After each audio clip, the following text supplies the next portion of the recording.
السلام علیکم جی. آج صبح ہفتے کے روز جو ہے وہ ایک بم شیل گرا ہے پاکستان کے اوپر, اور وہ بم شیل جو ہے وہ یہ ہے کہ امریکہ کے صدر کا ایک سٹیٹمنٹ آیا ہے جو بائیڈن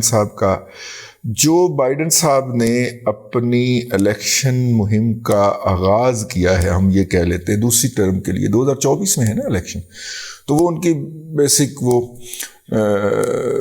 کوکس اور پتہ نہیں وہ یو سی لیول سے جناب اس طرح کہہ لو شروع ہوندے نے, تو وہ ہوئے ہیں پچھلے میرے خیال پہلے بھی ہو چکے, شاید اس سے پہلے ہو چکے, لیکن انہوں نے باقاعدہ ڈیموکریٹ کی کانگریشنل کمپین کمیٹی کا خطاب کیا ہے, اور اس کے ساتھ وہ بھی ہے نا تصویر کے اندر پیچھے وہ خاتون جو ہیں کانگریشنل کمیٹی کی, نینسی پلوسی بھی ان کے ساتھ موجود تھیں, اگرچہ وہ جو ہے وہ خاتون جو بھارتی نیاد جو خاتون ہیں وہ وائس پریزیڈنٹ بھی ان کے ساتھ موجود بظاہر چلتی ہوئی نظر آئیں, لیکن جو تصویر کے اندر جو پرنٹ میڈیا کے اندر جو تصویر ڈسپلے کی گئی اس میں نینسی پلوسی کو بھی دکھایا گیا ہے.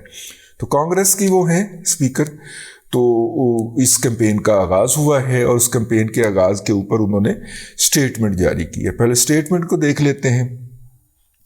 انہوں نے کہا ہے کہ پاکستان کا جو ایٹمی پروگرام ہے وہ بے قاعدہ ہے, ٹھیک ہے, باقاعدہ نہیں ہے, بے قاعدہ ہے, نمبر 1. نمبر 2, انہوں نے یہ بھی کہا ہے کہ پاکستان خطرناک ترین ممالک کے اندر شامل ہے. اب تھوڑا سا اس کا تجزیہ کر لیتے ہیں. پہلے تو یہ ہے کہ انہوں نے ایسا کیوں کہا ہے. دیکھیے, جب سے امریکی الیکشن ہو رہے ہیں, حسین حقانی بھائی اس بات کو مائنڈ کر جائیں گے, پاکستان ان کی الیکشن کمپین کے اندر پیوٹل رول پلے کرتا, اور پاکستان کی بیشنگ کر کے پاکستان کو برا کہہ کے امریکی اپنے ہاں الیکشن کرواتے ہیں. جس طرح پاکستان میں امریکہ مخالف مہم چلا کے تو ووٹ لینے کی کوشش ہوتی ہے, جیسا کہ مہاتما صاحب فرما رہے ہیں آج کل, وہ امریکہ مخالف جذبات کو بھڑکا کے, اس طرح امریکہ میں بھی ہے یہ کہ وہ پاکستان مخالف جذبات کو, انہیں ایک ولن چاہیے ہوتا ہے. آج کل ولن انہیں رشیا ملا ہوا ہے یوکرین وار کی وجہ سے, یا معاشی وار کی وجہ سے چائنا ملا ہوا ہے, تو اس کے ساتھ ساتھ چونکہ ہم اپنے آپ کو بڑا ان کے ساتھ ایکویٹ کرتے رہے گزشتہ 4-5 سال, تو یہ اس کا شاخسانہ بھی ہو سکتا ہے. لیکن میں صرف اس کا یعنی دیکھیے, ان کے پریزیڈنٹ کے الیکشن کے لیے یا ری الیکشن کے لیے تو پھر کبھی ہم یہاں سے اسامہ بن لادن نکال کے دے دیتے ہیں, کبھی ان کی روس سے واپسی افغانستان سے واپسی کروا دیتے ہیں. تو یہ تمام سہولیات جو ہے یہ پاکستان یا پاکستان کا جو مقتدرہ ہے وہ فراہم کرتا رہا ہے, ٹھیک ہے. پاکستان اور پاکستان کے مقتدرہ کے بارے میں حالانکہ مقتدرہ کے بہت اہم لوگ جو ہیں, جیسے کہ جنرل ریٹائرڈ عاصم سلیم باجوہ ہو گئے, وہ پاکستان کے نظام میں سے جو بھی غیر قانونی لوٹ مار کرتے ہیں وہ جا کے امریکہ میں انویسٹ کرتے ہیں, یا خیرات کے نام کے اوپر ہمارے سابق وزیر اعظم جو لوٹ مار کرتے تھے وہ جا کے امریکہ کے ہی 4 ٹاورز کے اندر انویسٹ ہوتی ہے. لیکن امریکنز جو ہیں ان کے لیے جو ایک ولن ہے مستقل, جب رشیا نہیں بھی تھا تو اس وقت بھی وہ افغانستان اور پاکستان کو کہا کرتے تھے. افغانستان میں وہ خود موجود تھے تو وہ بھی مائنس ہو جاتا, تو لے دے کہ پاکستان ان کی کیمپین کے اندر ایک نیگیٹو فیکٹر کے طور پر ڈسکس ہوتا تھا.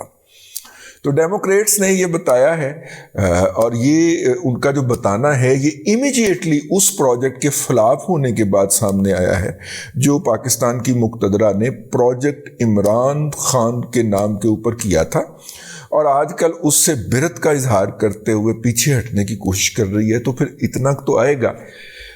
یہ تو کہنے کا مقصد یہ تھا کہ پاکستان جو ہے وہ ان کو ایک نیگیٹو کونوٹیشن کے اندر اپنے ووٹر کو لیور کرنے کا موقع فراہم کرتا ہے. اس لیے ان کی جو بھی الیکشن کمپین کسی بھی پارٹی کی شروع ہوگی اس میں پاکستان بیشنگ ضرور ہوگی. وہاں پہ موجود جو پاکستانی امریکنز ہیں انہیں اس ایشو پہ غور کرنا چاہیے اور اپنا مؤثر کردار ادا کرنا چاہیے, کیونکہ اس میں کسی پارٹی کی بیشنگ نہیں ہو رہی, اس میں مملکت پاکستان کی جو ہے وہ بیشنگ ہو رہی ہے. تو خیر, اس سے آگے چلتے ہیں. اور دوسرا اس کا پہلو یہ ہے کہ جناب انہوں نے کہا ہے کہ پاکستان کا ایٹمی پروگرام بے قاعدہ ہے. اس کے 2 پہلو ہو سکتے ہیں. ایک تو ویسے پاکستان کے ایٹمی پروگرام کو سنبھالتا کون ہے, اس کی حفاظت کون کرتا ہے, اس کو مینٹین کون کرتا ہے, تو یہ تو ان پہ تنقید ہوئی نا جن کا پروجیکٹ عمران خان فلاپ ہوا ہے، ٹھیک ہے نا، یہ تو ان پہ اوپر تنقید ہوئی. کیا خیال ہے؟ مطلب یہ تو حکومت پاکستان کو اگر آپ تھوڑی دیر کے لیے بحث کے لیے الگ سے کر کے دیکھ لیں تو تنقید تو ان پہ ہوئی ہے. تو مطلب کہ اور پی ٹی آئی بھی ان پہ ہی تنقید کر رہی ہے. آج کل پی ٹی آئی انہیں ہی ٹارگٹ کرتی ہوئی پائی جا رہی ہے. تو امریکہ اور پی ٹی آئی ہم نوا ہو گئے اس ایشو کے اوپر. ٹھیک ہے، میں نے کوئی ایسی بات تو نہیں کہی، کسی کا نام تو نہیں لیا نا. ہاں سمجھ تو آپ گئے ہیں. تو امریکہ جو ہے وہ اور پی ٹی آئی اسی فریق کو متون کرتے ہوئے پائے جا رہے ہیں. حکومت پاکستان کا تو ایٹمی معاملات کے ساتھ کوئی لینا دینا ہی نہیں ہوتا، ماں سوائے پرائم منسٹر سے ایک جو ہے وہ ایک ہاں یا نہ والا جو ہے وہ اختیار ہے. ادروائز تو اس حوالے سے جو ہے وہ پاکستان کے کسی سویلین کے پاس تو کوئی اختیار نہیں ہے. تو اگر وہ پاکستان کے ایٹمی اثاثوں کو بے قاعدہ کہتے ہیں، اب غیر محفوظ نہیں کہا انہوں نے ویسے، بائی دا وے بے قاعدہ کہتے ہیں، تو اس کا مطلب تو یہ ہوا کہ وہ کسی اور کے کمانڈ اینڈ کنٹرول کی بات کر رہے ہیں. میں اس حوالے سے اس کو یوں بھی دیکھتا ہوں اور آپ کو بھی دیکھنا چاہیے.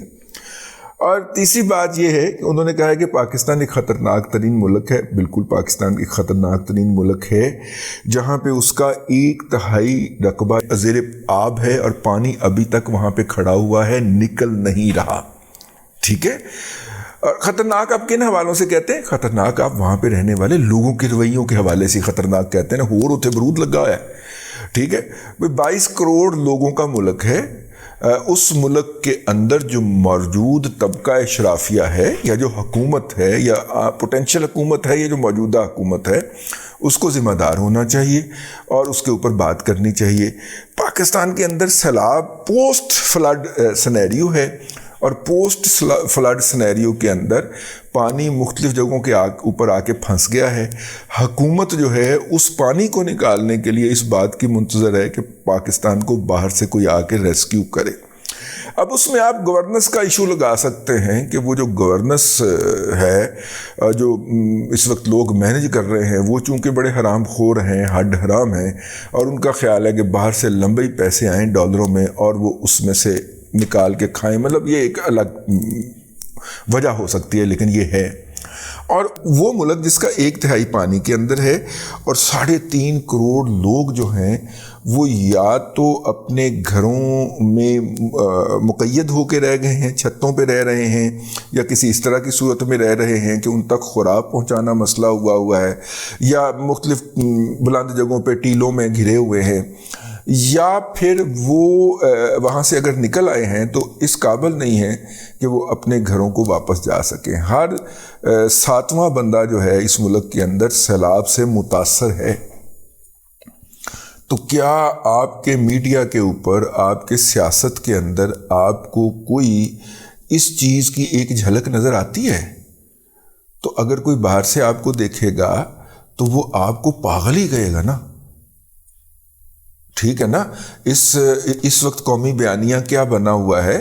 اس وقت قومی بیانیہ یہ ہے کہ ایک عمران احمد خان نیازی ہے، وہ پورے ملک کے اندر جلسے کرتے پھر رہا ہے.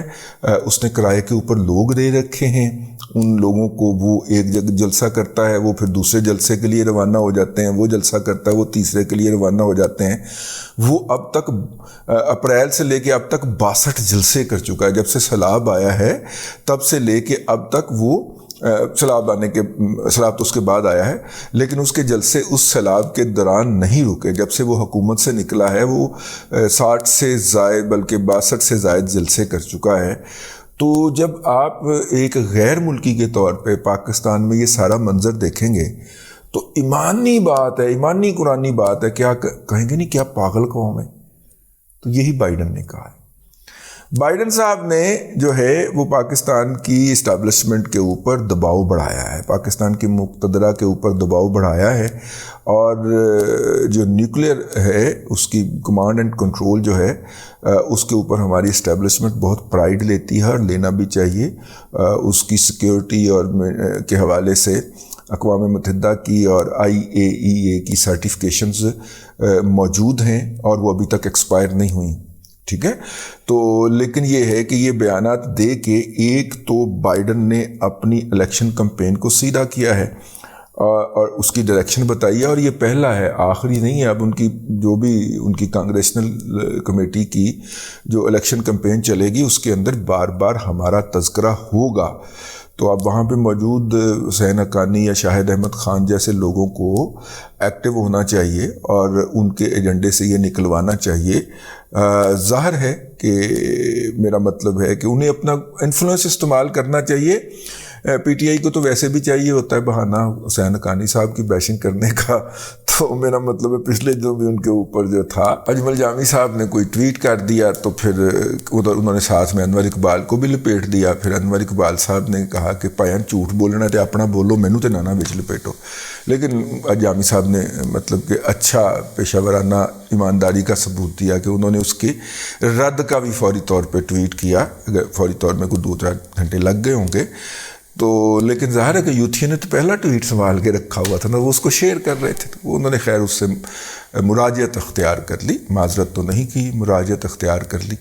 تو یہ ہے، یہ الیکشن کمپین کا آغاز ہوا ہے ان کا. پاکستان پھر اس کا پیوٹل رول ہے، اور اب ہمارے پاس کوئی اسامہ بن لادن نہیں بچا جو ہم نکال کے ان کے حوالے کریں، اور بائیڈن صاحب جو ہیں اگلا الیکشن جیت جائیں.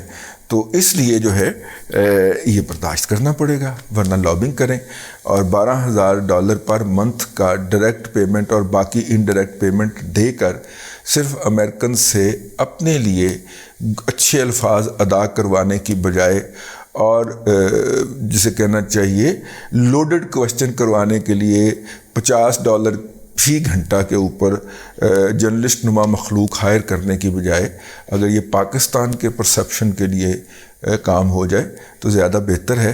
لیکن یہ ایسا ہو نہیں سکتا کیونکہ وہاں پہ 3 اکاؤنٹ ہم نے کھلوا لیے ہیں جس کے اندر سیلاب زدگان کے پیسے آئیں گے، اور وہ سیلاب زدگان کے نام پہ لیے گئے جو ڈالرز ہوں گے وہ ہم الیکشن کمپین کے اندر اور اگلے لانگ مارچ کے لیے خرچ کریں گے، کیونکہ ہم مہاتما نیازی ہوتے ہیں. اب تک کے لیے اتنا ہی. اگلے ولاگ کے اندر آپ سے پھر ملاقات ہوگی. اللہ تبارک و تعالیٰ آپ کو آسانیاں عطا کرے اور آسانیاں خلق خدا میں تقسیم کرنے کی توفیق عطا کرے.